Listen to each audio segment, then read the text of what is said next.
حضرت جاننا چاہ رہا تھا ایک لاکھوں کے اندر سے کوئی بہت کم سلوک میں آ جاتا ہے، سالک بن جاتا ہے۔ بہت کم ہاں اس میں دلچسپی لینا پڑے گا۔ ہاں، سب سے زیادہ یہ ہے کہ وقت لگانا پڑے گا۔ ایک سالک جو ہے، ہاں، اس کا خاصیت کیا ہے؟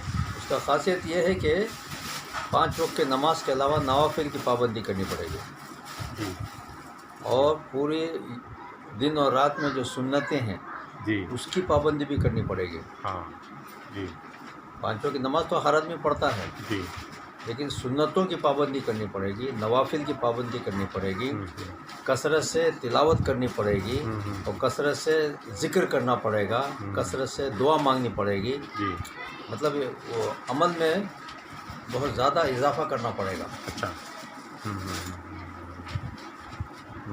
اب صادق اب یہ کہ اپنی رپورٹ دینی پڑے گی اس کو، سیک کو، ہاں شیخ کو رپورٹ دینی پڑے گی۔ اگر وہ اوکے کر دیا کنٹینیو، اگر وہ کہے کہ نہیں یہ ٹھیک نہیں ہے، اس کو ختم کرو، یہ دوسرا عمل کرو۔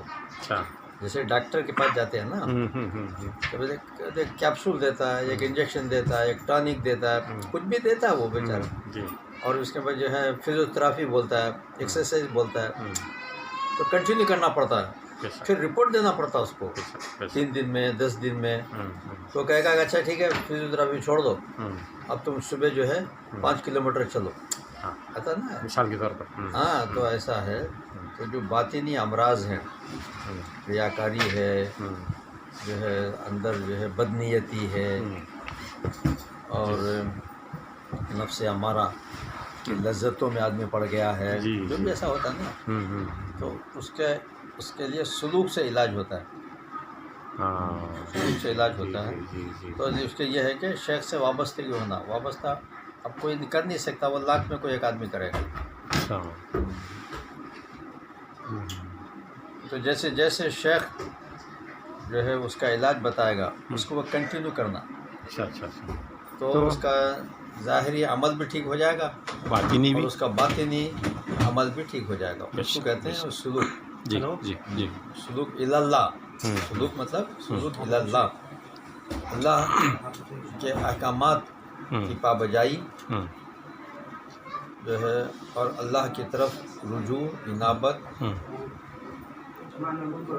جیسے اولیاء کی زندگی، صحابہ کی زندگی، ایسا اس زندگی کے رخ پر جانے والا، جی، شریعت پر پابندی کرتے ہوئے، عقل حلال کے ساتھ، جی، حقوق و لباس کو ادا کرتے ہوئے، یہ سلوک مطلب چلنا، اللہ کا یسلوک و سلوکن، چلنا، اللہ کی طرف چلنا۔ اچھا، تو یہ پرانے زمانے میں زیادہ جھمیلے نہیں تھے، جی، زیادہ پریشانیاں مصیبتیں نہیں تھیں، تو اس میں زیادہ سے زیادہ لوگ خانقاہوں میں جا کے تربیت پاتے۔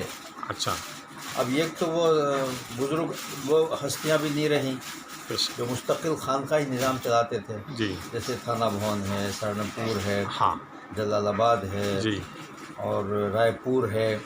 اب وہ خانقاہیں بھی ختم ہو گئیں، جی، اور دوسرا یہ ہے کہ اب جو مصیبتیں روزگار کی آئی ہیں، جی، اور مصیبتیں جو ٹریفک کی آئی ہیں، ایک شہر میں ایک شہر اب جا نہیں سکتا انسان، جی، جلدی سے اب نہیں آپ ہوتا، یہاں سے ویٹی جانا بولے تو 2.5 گھنٹے لینا، پھر 2.5 گھنٹے پھر واپس آنا، تو 5 گھنٹے تو آپ کو آنے جانے میں لگ جائے گا۔